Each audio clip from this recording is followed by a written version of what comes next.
is CNN Breaking News. Fallout from the memo that Republicans on the House Intelligence Committee released Friday. Top GOP lawmakers disputing President Trump's claims. They say the Nunes memo does not clear him in the ongoing Russia investigation, as the president has been saying since he signed off on its release. The president's set to speak today in Cincinnati, where he'll likely echo comments like this tweet from the weekend where he refers to himself in the third person. This memo totally vindicates Trump in the probe, but the Russian witch hunt goes on and on. There was no collusion and there was no obstruction. The word now used because after 1 year of looking endlessly and finding nothing, collusion is dead. This is an American disgrace. For more, let's bring in White House correspondent Boris Sanchez. He is in West Palm Beach, Florida.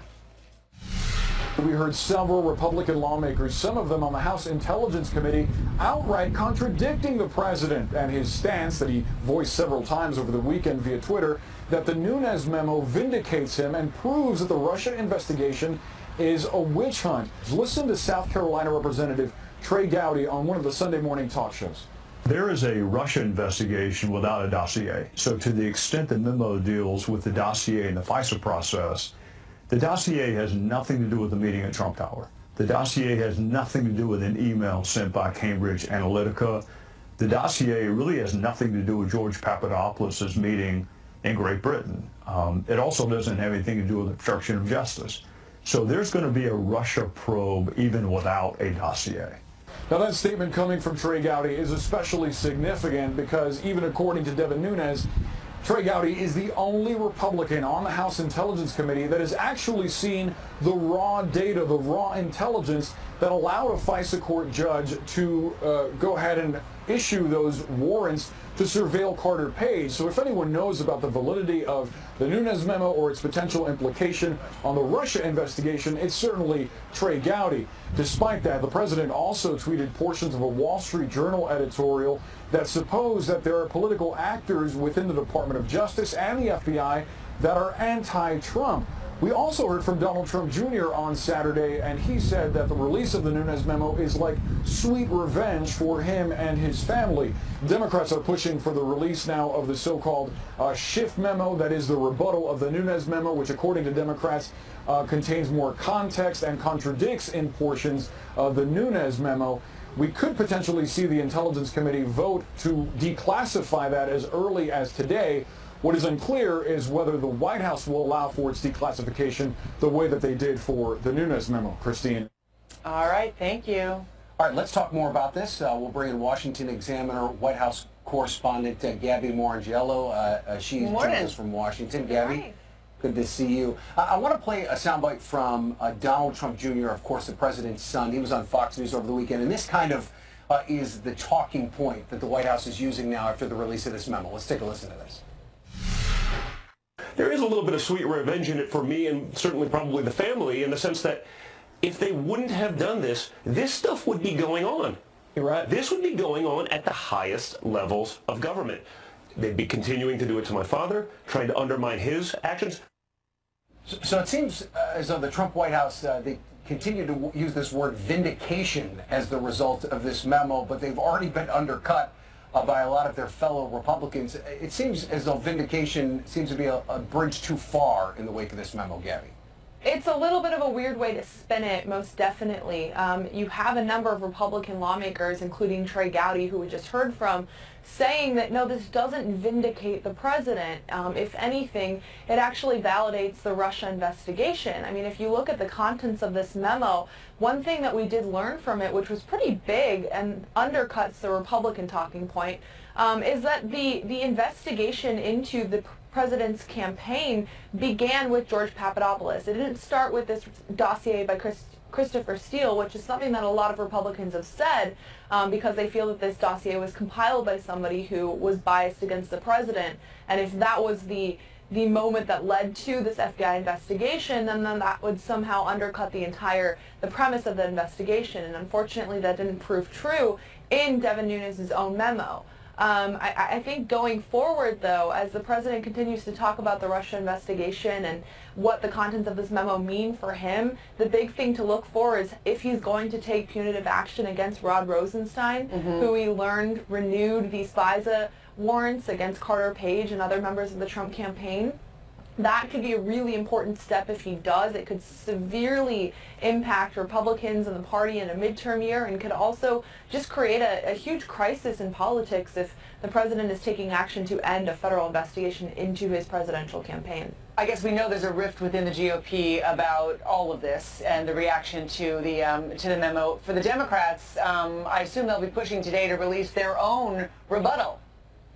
They are, and the White House has said last week that they are willing to cooperate, that they want to see both the Republican and Democratic memos released. The question is whether they ask for any redactions or portions of the Schiff memo to be omitted from the actual release, and which is something they did not do with the Nunes memo. They declassified the whole thing. There were names included in it.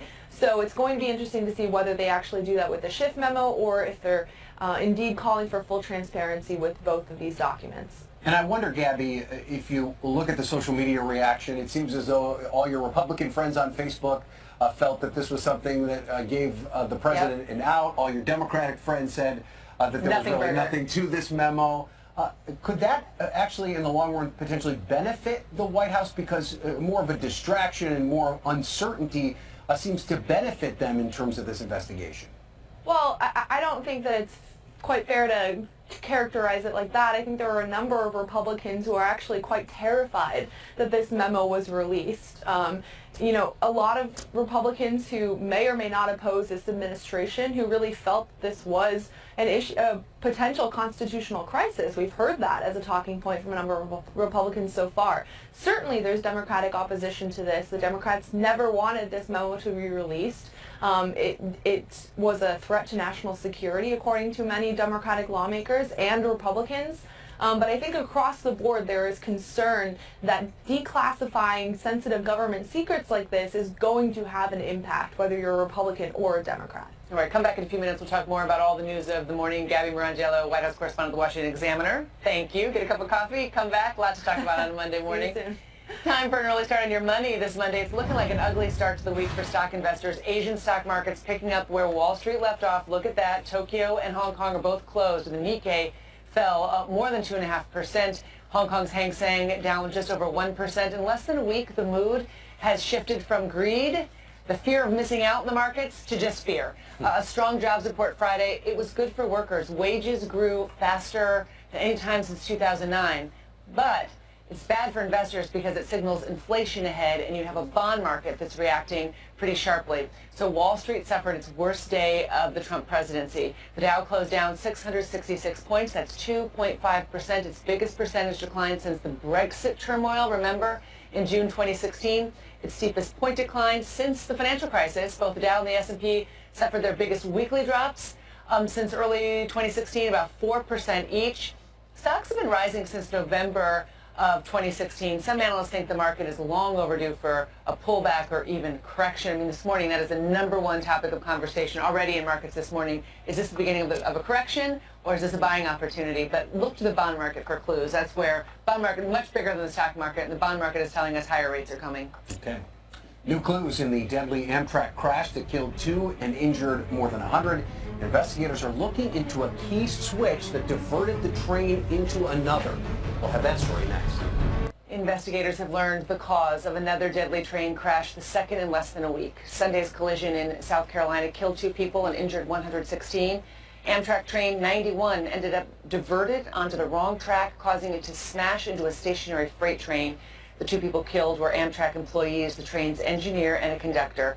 CNN's Kaylee Hartung is in Casey, South Carolina, with the very latest. Good morning, Christine and Ryan. The chairman of the NTSB brought out a whiteboard to diagram the fatal mistake that led to this crash. As he explained it, a switch on the track was locked with a padlock in the wrong direction, diverting that Amtrak passenger train from the main track onto a siding track and squarely into the freight train.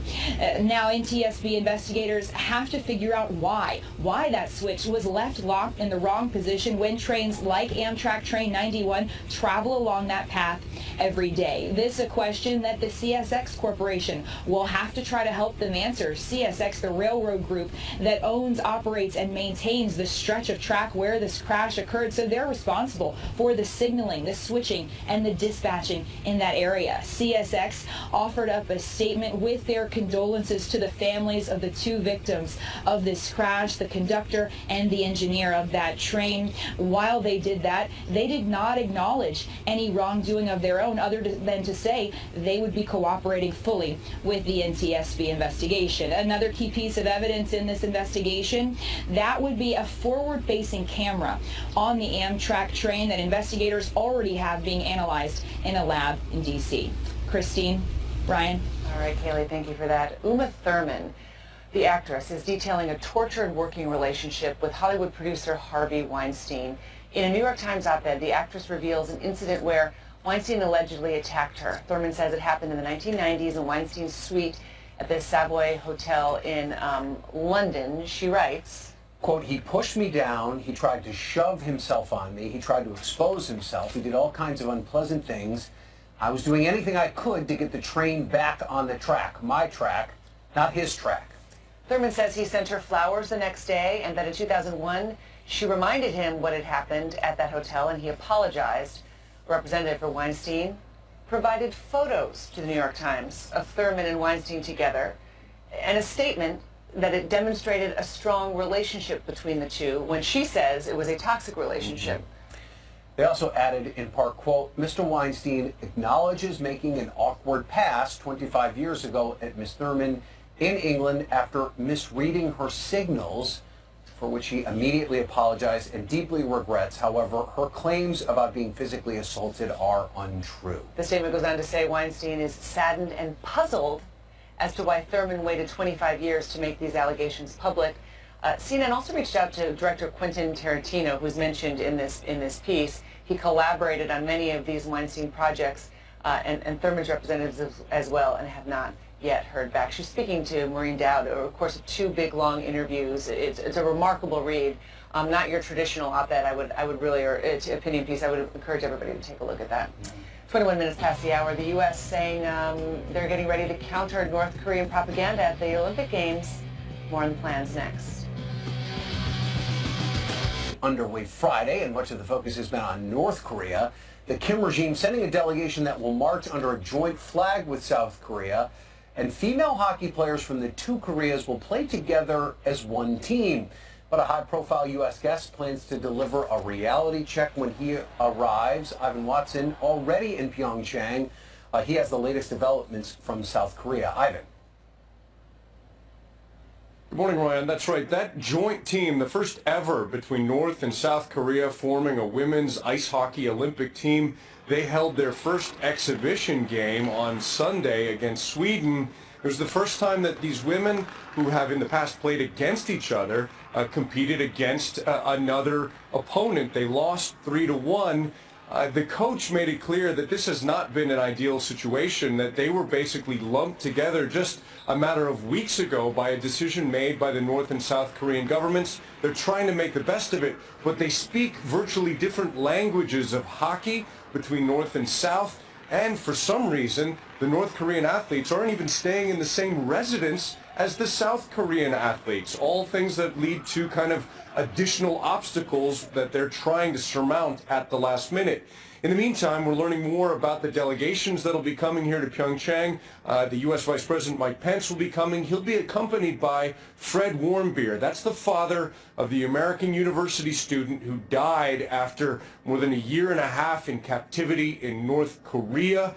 They're clearly, the U.S. delegation, going to be trying to highlight North Korea's dismal human rights record at a time when North Korea has been trying to trump up unification and unity with South Koreans. They're sending an orchestra down here to perform in several South Korean cities. There's been a lot of interest. 150,000 people applying for free tickets. There are just a few thousands of them to see this North Korean orchestra in the days ahead. Brian? All right, Ivan Watson, live for us in South Korea. Thank you. Okay, so the Eagles, they did it. This is what the Daily News says for the Birds. But the Eagles achieving what seemed to... The Philadelphia Eagles defeat the New England Patriots in the Super Bowl for their first title. Fans in Philly take to the streets to celebrate, some taking it too far. Fallout from the Nunes memo. The president says the memo totally vindicates him in the Russia probe, but a key Republican is now saying that's not true. New clues in the investigation into a deadly Amtrak train crash, one train slamming into a parked freight train. All right, welcome back to Early Start. I'm Christine Romans. It's Monday morning. Good morning. I'm Ryan Nobles. It is 34 minutes past the hour. Thank you so much for joining us. John Berman just walked by and he seems okay. He actually said, I am okay. I'm okay. Don't worry about me. I'm okay. He said it 3 or 4 times, Yeah. so I think he's trying to convince himself. Yeah, big Patriots fan, of course. Well, Nick Foles and the Philadelphia Eagles, though, going from underdogs to top dog, knocking off Tom Brady and the defending champion New England Patriots 41-33 in Super Bowl 52. Foles, who nearly quit football 3 years ago and started the season as the Eagles' backup quarterback, wound up taking home MVP honors. He went toe-to-toe with Tom Brady and beat him, throwing 3 touchdown passes, and then, on this incredible trick play, actually catching a 4th touchdown. But in a game that featured record-shattering offense, it was a clutch defensive play that sealed the win for the Eagles. Let's go live now to Minneapolis, U.S. Bank Stadium. That's where Coy Wire is standing by. Hi, what Coy. a game, Coy.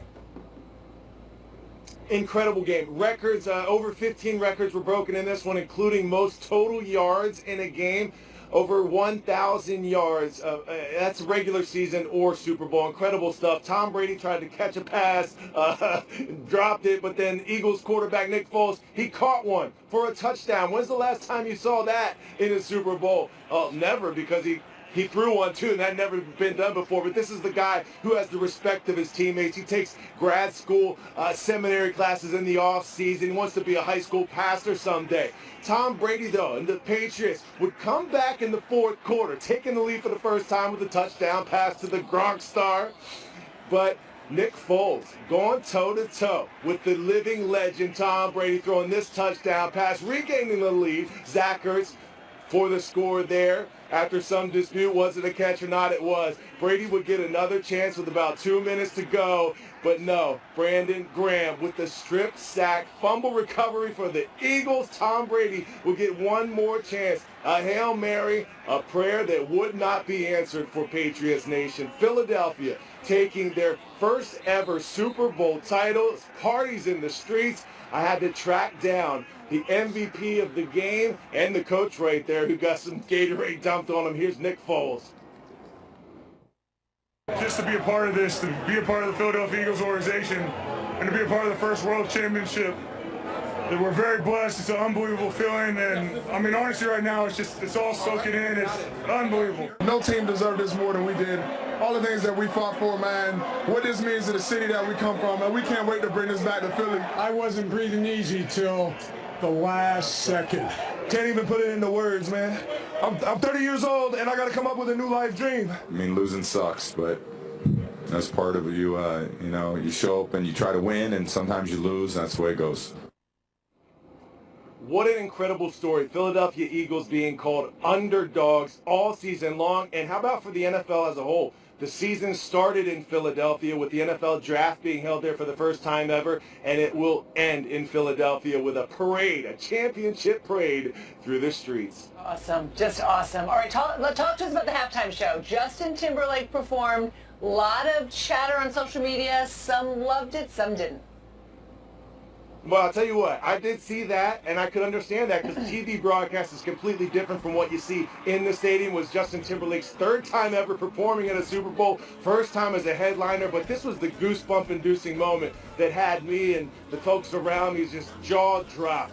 Prince tribute there in the middle, the city lit up purple. Incredible moment for Minnesota's own Prince being honored there by Justin Timberlake. So I liked it. His goal, he said before this, was to go out there and make people wiggle a little bit. I know I did there in my seat with everyone around. Awesome. But no surprise guest or anything. Like, that's what some people were saying. That was the surprise that people want so much. Right. Hey, Coy, we won't bring up your pregame prediction.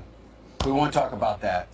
Thank you very much. I love you, and you know that. I love you even more now. But you can Google it if you want to know. Yeah. Thanks. Nice to see you, Coy. Thousands of delirious Eagles fans jamming Broad Street and marching towards City Hall last night to celebrate their first Super Bowl title. Police used hydraulic fluid on the sign poles to keep fans from climbing them.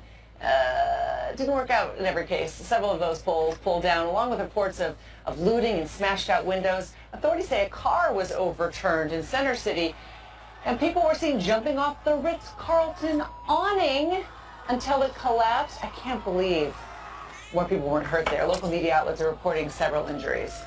All right, let's talk politics now. New fallout from the memo that Republicans on the House Intelligence Committee released Friday. Top GOP lawmakers disputing President Trump's claims. They say the Nunes memo does not clear him in the ongoing Russia investigation, as the president has been saying since he signed off on its release.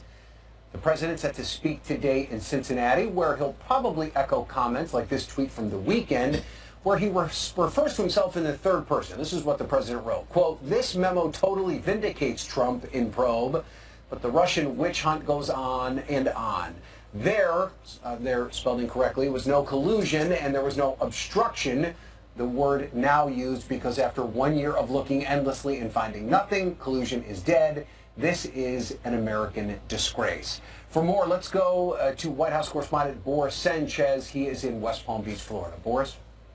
We heard several Republican lawmakers, some of them on the House Intelligence Committee, outright contradicting the president and his stance that he voiced several times over the weekend via Twitter, that the Nunes memo vindicates him and proves that the Russia investigation is a witch hunt. Listen to South Carolina Representative Trey Gowdy on one of the Sunday morning talk shows. There is a Russia investigation without a dossier. So to the extent the memo deals with the dossier and the FISA process, the dossier has nothing to do with the meeting at Trump Tower. The dossier has nothing to do with an email sent by Cambridge Analytica. The dossier really has nothing to do with George Papadopoulos' meeting in Great Britain. It also doesn't have anything to do with obstruction of justice. So there's going to be a Russia probe even without a dossier. Now, that statement coming from Trey Gowdy is especially significant because even according to Devin Nunes, Trey Gowdy is the only Republican on the House Intelligence Committee that has actually seen the raw data, the raw intelligence that allowed a FISA court judge to go ahead and issue those warrants to surveil Carter Page. So if anyone knows about the validity of the Nunes memo or its potential implication on the Russia investigation, it's certainly Trey Gowdy. Despite that, the president also tweeted portions of a Wall Street Journal editorial that suppose that there are political actors within the Department of Justice and the FBI that are anti-Trump. We also heard from Donald Trump Jr. on Saturday, and he said that the release of the Nunes memo is like sweet revenge for him and his family. Democrats are pushing for the release now of the so-called Schiff memo, that is the rebuttal of the Nunes memo, which according to Democrats contains more context and contradicts in portions of the Nunes memo. We could potentially see the Intelligence Committee vote to declassify that as early as today. What is unclear is whether the White House will allow for its declassification the way that they did for the Nunes memo. Christine. All right, Boris, thank you for that. Let's bring in Washington Examiner White House correspondent Gabby Marangelo. Nice to see you again. And you know, you heard Boris mention that one of the president's sons went on the Sunday talk shows this weekend and said that this was sweet revenge for the family. Let's listen to that soundbite. There is a little bit of sweet revenge in it for me and certainly probably the family, in the sense that if they wouldn't have done this, this stuff would be going on. You're right. This would be going on at the highest levels of government. They'd be continuing to do it to my father, trying to undermine his actions. Does that hold, I guess, as a talking point for the defense of the White House and the Russia investigation here? It's so interesting to me because, you know, that particular FISA warrant was renewed like 3 times, right? So they'd gone back to the court and found more reasons to renew it. It was renewed 3 times. It was also renewed by Rod Rosenstein, the Deputy Attorney General, who is a Republican and who is in charge of the Mueller investigation.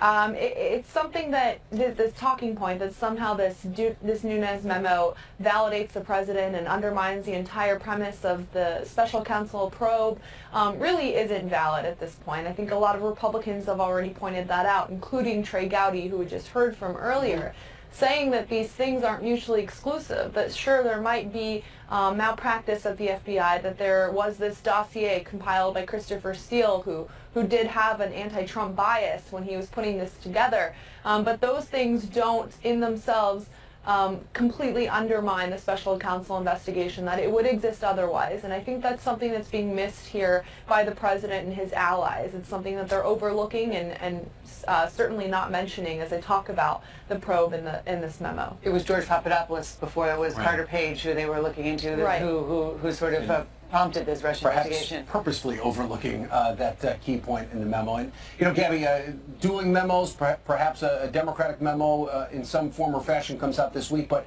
that's against the backdrop of the fact that we have another deadline coming up on Friday. A government shutdown could potentially be in the offing yet again. Still no deal on DACA. This is what Dick Durbin, who's one of the principal negotiators as it relates to immigration, said about a potential shutdown over the weekend. Take a listen.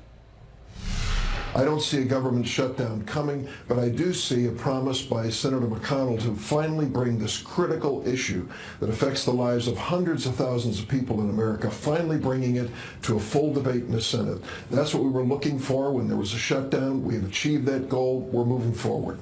It seems, by listening to Dick Durbin, that they are not going to hold DACA hostage to a shutdown this time around. Is that maybe a change in perspective for Democrats? Well, I think they learned a lesson last time when they did that, when they shut the government down in order to get some promise from Mitch McConnell that he would bring up a bill that addresses DACA. The public opinion polling after that incident didn't really reflect a positive image for the Democrats. In fact, they looked as though they were shutting the government down in order to protect undocumented immigrants. And so I think they've learned their lesson. However, if you're a Democrat right now, you have to be wondering whether Mitch McConnell, the leader of the Senate, is actually going to fulfill that promise this week ahead of that shutdown deadline, whether he is in fact going to bring some immigration bill forward, or if they'll even bring up just a clean DACA bill. It doesn't look at this point like that the latter is likely to happen. It seems as though the White House and congressional Democrats and Republicans are still trying to figure out a way to reach some consensus on immigration reform, but we are barreling towards another government shutdown deadline, and right now it doesn't look as though there's any solution on the DACA program. And the president will have plenty of chance to change the conversation today any way that he wants. He's going to Cincinnati, where he's going to accompany a plant that gave $1,000 bonuses to its employees. He's going to, tout his tax bill on a morning when we're expecting the Dow to open sharply lower, and stocks have been sort of very concerned about higher interest rates. I think there's pretty much no chance he'll take credit for a stock market decline, right, Gabby? The way he's taking credit for the gains?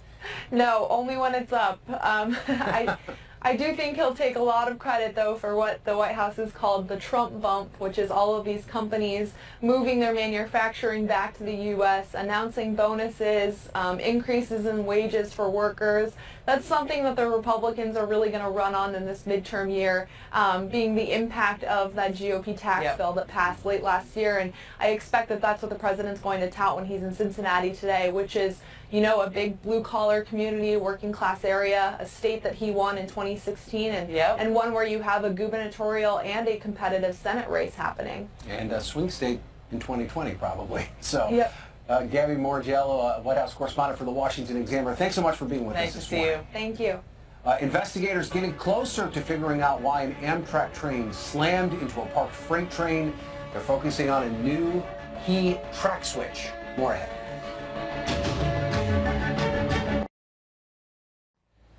Investigators have learned the cause of another deadly train crash, the second in less than a week. Sunday's collision in South Carolina killed 2 people and injured 116. Amtrak train 91 ended up diverted onto the wrong track, causing it to smash into a stationary freight train. The 2 people killed were Amtrak employees, the train's engineer and a conductor. CNN's Kaylee Hartung is in Casey, South Carolina, and has more.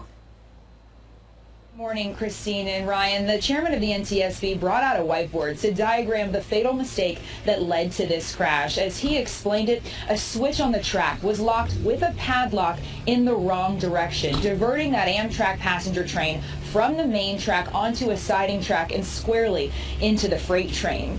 Now, NTSB investigators have to figure out why that switch was left locked in the wrong position when trains like Amtrak Train 91 travel along that path every day. This is a question that the CSX Corporation will have to try to help them answer. CSX, the railroad group that owns, operates, and maintains the stretch of track where this crash occurred, so they're responsible for the signaling, the switching, and the dispatching in that area. CSX offered up a statement with their condolences to the families of the two victims of this crash, the conductor and the engineer of that train. While they did that, they did not acknowledge any wrongdoing of their own other than to say they would be cooperating fully with the NTSB investigation. Another key piece of evidence in this investigation, that would be a forward-facing camera on the Amtrak train that investigators already have being analyzed in a lab in D.C.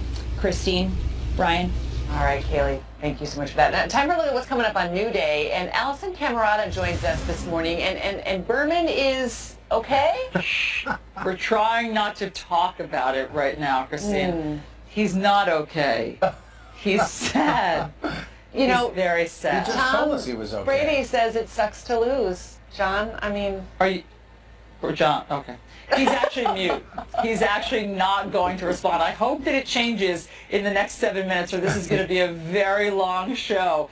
Here's what we have coming up. And you're wearing Eagles green, too. Just rubbing it in. I think I'm rubbing it in inadvertently. I know you didn't mean to. I know you didn't know they're a green color. That's right. I don't even know these things. But John, I'm actually... He's so sad right now. Okay, so here's what we're going here's what we're going to try to do if John will speak during the show. We're going to talk about all of the fallout from that Devin Nunes crafted memo, what Republicans and Democrats have been saying over the weekend about this. We're going to have one of the Democrats from the House Intel Committee, Mike Quigley, on. Are they going to release are they going to vote on, and will it be successful to release their Democratic rebuttal, and what does all of this mean for the president? So John and I are going to see you in 6 minutes, I think. I don't think he's going to stage a walk-off. If you get in trouble, you just call Jake Tapper. You know, he's up perky and ready this morning. That won't help. I don't think that John will help. about the 6 other Patriots Super Bowls. That should That's right. That's right. The I'll tell abundance him of riches. that. All right, I'll tell Allison, him nice to see you. Okay. Thanks, Allison. All right, we'll be right back. Poor John.